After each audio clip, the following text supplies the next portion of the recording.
Hey guys, welcome back to my channel Rashmi's Veggies Junction. Today I am making Bengali Chhena Rasgulla with all tips and tricks. So let's get started.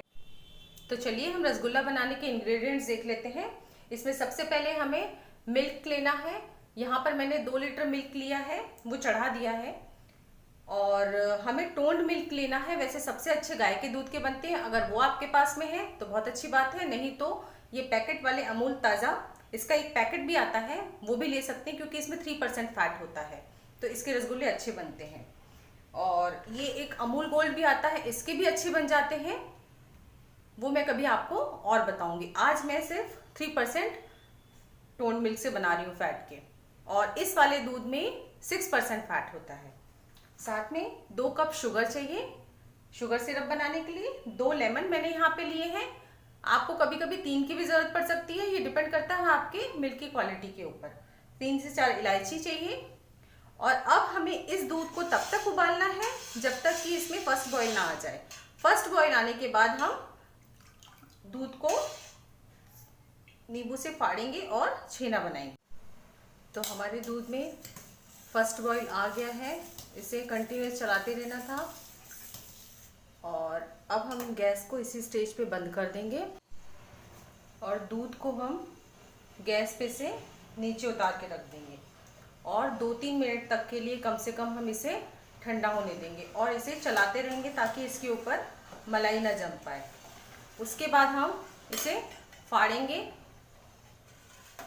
Continuous 2-3 minute तक इसे ठंडा करना है, इसका temperature down करना है। अगर आपने इसे गरम गरम फाड़ दिया तो वो पनीर जैसा बन जाएगा, और हम जब इसे ठंडा करके फाड़ेंगे तो वो बहुत सॉफ्ट छेना बनेगा। ये सारे टिप्स एंड ट्रिक्स हैं जिसे आपको फॉलो करना चाहिए, तभी आपका रसगुल्ला अच्छा बनेगा।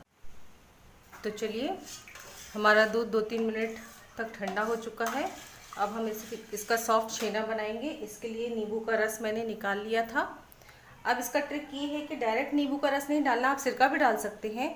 जो भी डालेंगे उसको, जितना नींबू का रस है या सिरका है उसको डाइल्यूट कर लीजिए उतने ही पानी के साथ में। इसका ये सबसे बड़ा ट्रिक होता है, इसके बाद ही छेना सॉफ्ट बनता है। उसके बाद इसे धीरे धीरे करके डालिए और चलाते जाइए जब तक ये ना फटे।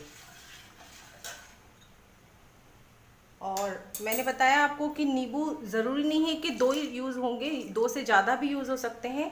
ये डिपेंड करता है आपके नींबू की क्वालिटी और दूध की क्वालिटी के ऊपर। इसको कंटिन्यूस हिलाते रहना है आपको।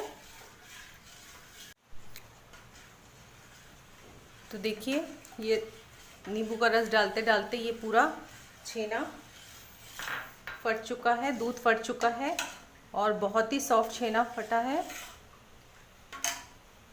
अब इसको हम छान लेंगे।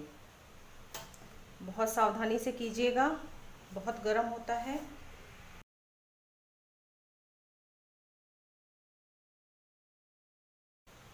बहुत सॉफ्ट छेना दिख रहा है, अभी मैं आपको इसको निकाल के बताऊंगी। तो ये हमारा पूरा छेना हो चुका है, छान लिया है हमने। और अब इसे हम सावधानी से बिल्कुल दूसरे बर्तन में शिफ्ट करेंगे और इसे हम पानी से धोएंगे। ये पानी मैंने आपको पहले भी बताया था, ये बहुत न्यूट्रिशियस होता है, इसको वेस्ट नहीं करिएगा, किसी भी काम में आप लेके आ सकते हैं, आटा लगाने में, सब्जी में। अब इसे हमें पानी डाल के ठंडे पानी से धोना है ताकि जो नींबू की खटास होगी वो अच्छी तरीके से निकल जाएगी।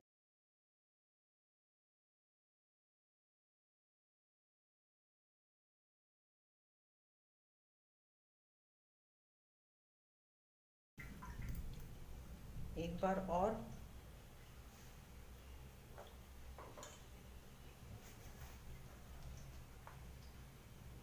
पानी डालिएगा और इसे धोइएगा।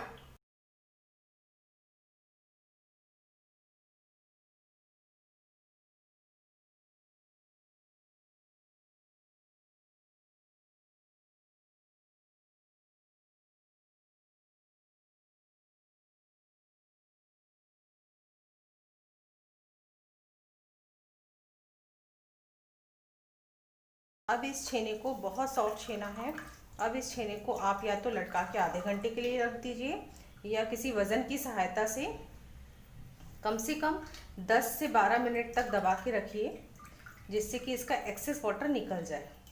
अगर इसमें वाटर रहेगा थोड़ा भी ज़्यादा तो रसगुल्ले बिखर जाएंगे, और अगर पानी पूरा निकल गया, आपने बहुत ज़्यादा दबा दिया है, बहुत घंटों तक इसको छोड़ दिया, तो रसगुल्ले कड़े बनेंगे। ये भी एक टिप है, इसका भी हमें यहाँ पे बहुत ध्यान रखना है। अब हम हमारा शुगर सिरप बना लेते हैं। इसके लिए हमने 2 कप शक्कर ली है। शक्कर आप किसी भी कप से नाप सकते हैं, मैंने इस कप से नापा है, और इसी कप से नाप के मैंने 6 गिलास पानी लिया है।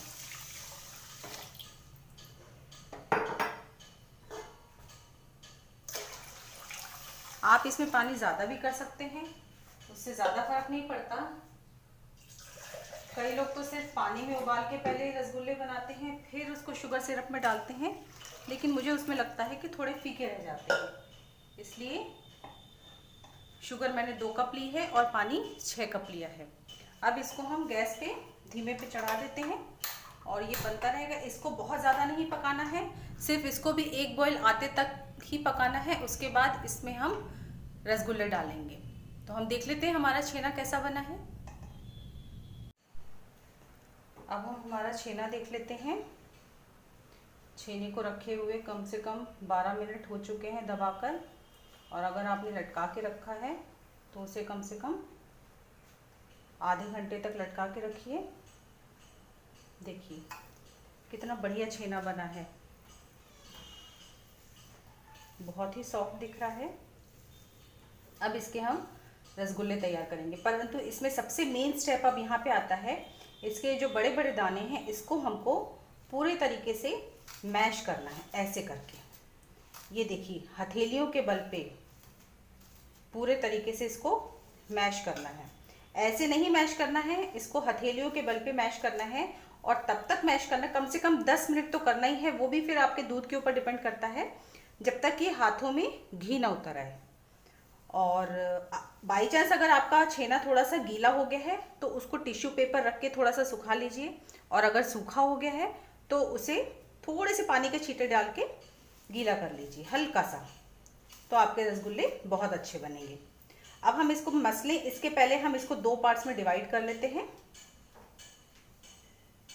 अभी त्योहार का वक्त है, इसलिए हम थोड़ा कलरफुल रसगुल्ले बनाएंगे,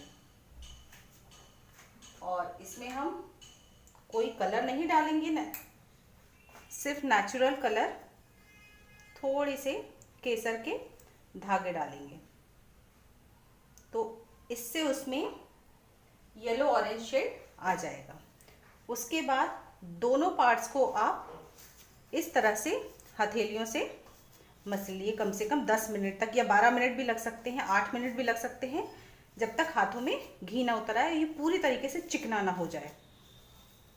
और मैं आपको ये बता दूं कि रसगुल्ला सबसे ज़्यादा उड़ीसा और वेस्ट बंगाल में खाया जाता है, परंतु अब तो भारतवर्ष में सभी जगह इसे पसंद किया जाता है।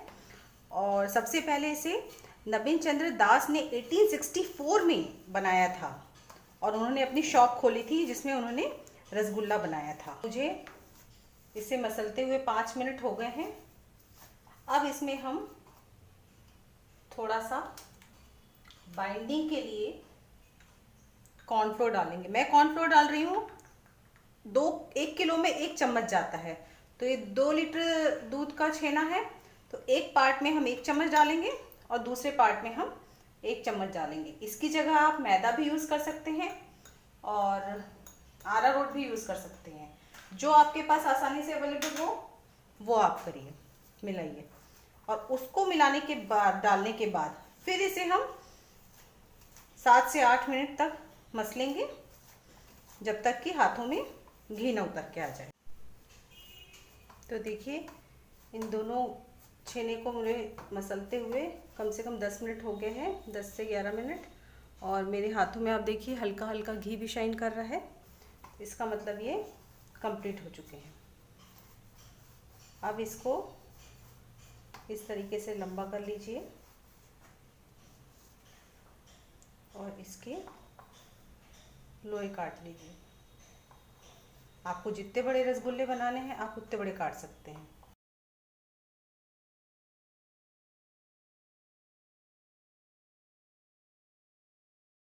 ये देखिए केसर डालने से कितना प्यारा गोल्डन येलो कलर आया है। और देखिएगा कि इसमें बिल्कुल भी क्रैक्स नहीं होने चाहिए। ये देखिए बिल्कुल स्मूथ बना है, बिल्कुल भी क्रैक्स नहीं होने चाहिए। इनको हम प्लेट में रख लेंगे।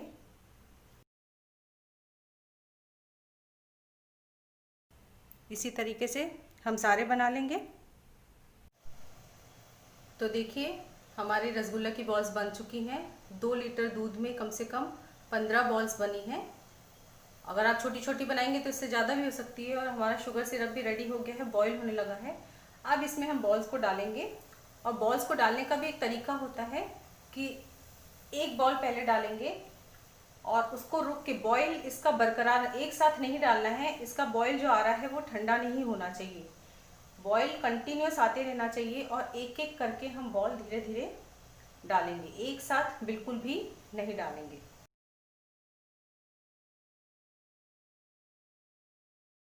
आप अगर मार्केट से लेने जाएंगे तो एक रसगुल्ला कम से कम 10, 12, 15 रुपए तक का मिलता है, जो कि उसके साइज़ के ऊपर डिपेंड करता है। और देखिए घर में सिर्फ 2 लीटर दूध से इतने सारे रसगुल्ले एक साथ रेडी हो जाएंगे। अब इस सिरप को हम कम से कम 5 मिनट तक तेज़ आंच पे, इसमें आंच का बहुत ध्यान रखना, फ्लेम का हाई फ्लेम पे हमें पकाना है। तेज़ आंच पे इसको कम से कम पहले 5 मिनट तक खुले ढक्कन से पकाएंगे। अब इसे उबलते हुए 5 मिनट हो गए हैं खुले ढक्कन से। ये फटे नहीं हैं। ये 5 मिनट खुला करके इसलिए उबालते हैं ताकि ये रसगुल्ले फट तो नहीं रहे हैं। अब हम इसको ढक देंगे 8 से 10 मिनट के लिए। और 10 मिनट तक इसको तेज़ आंच पे ही कुक होने देंगे। बीच में ढक्कन खोल के आप एक आध बार देख सकते हैं। और अगर आपका शुगर सिरप गाढ़ा होने लगता है तो आप बगल में थोड़ा सा पानी गर्म करके रखिए और फैला के आधा कप पानी घुमा के उसमें डाल दीजिए, सादा पानी। लेकिन वो गर्म होना चाहिए क्योंकि इसका टेम्परेचर डाउन नहीं होना चाहिए। सबसे ज़्यादा ध्यान इसमें इस चीज़ का ध्यान देना है कि इसमें इसका टेम्परेचर डाउन नहीं होना चाहिए। अब 5 मिनट हो गए हैं। 5 मिनट बाद हम ढक्कन खोल के देख लेते हैं। देखिए हमारे रसगुल्ले कितने बड़े हो गए हैं साइज में। अब हम इसको बहुत आहिस्ता से धीरे से हिलाएंगे, ज़्यादा तेज़ नहीं हिलाना है इसको, धीरे से हिलाएंगे ताकि ये पलट जाए। और फिर हम इसे ढक के पकाएंगे 5 मिनट तक।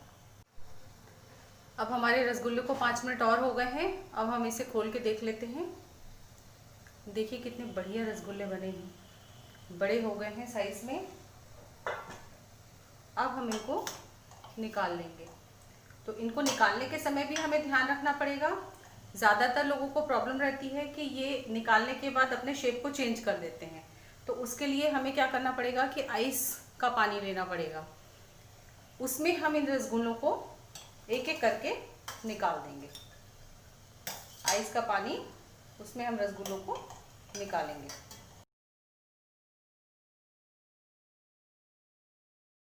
और ये कंप्लीटली कुक है।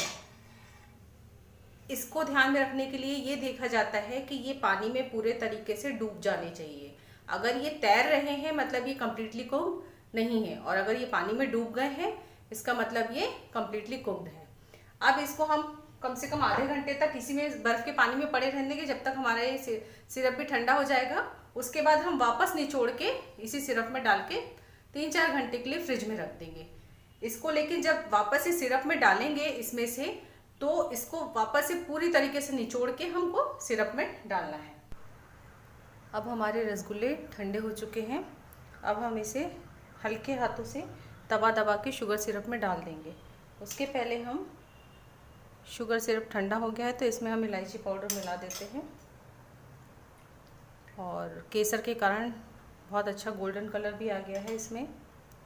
और अब हम सारे रसगुल्ले उठा उठा के हल्के हाथों से प्रेस करके, देखिए प्रेस करने से चपटे हो जाते हैं और उसमें जाके फिर से वापस से फूल जाएंगे।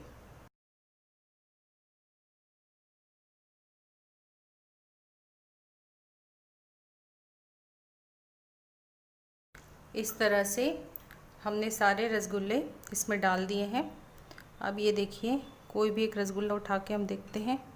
देखिए, ये देखिए कितना स्पॉन्जी है।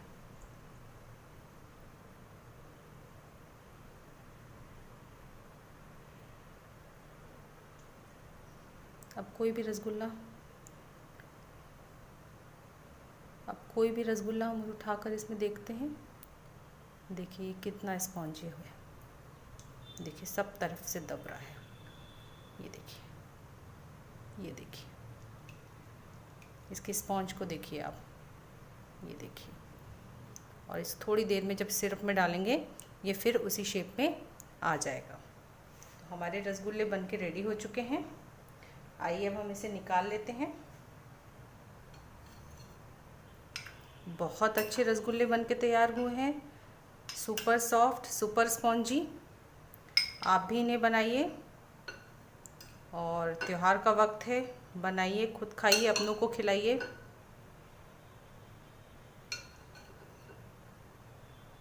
और अपने अनुभव मेरे साथ शेयर कीजिए। अगर आपको रेसिपी अच्छी लगी हो तो प्लीज़ लाइक कीजिए, शेयर कीजिए और सब्सक्राइब कीजिए। और मेरी अगली रेसिपी तक के लिए नमस्ते।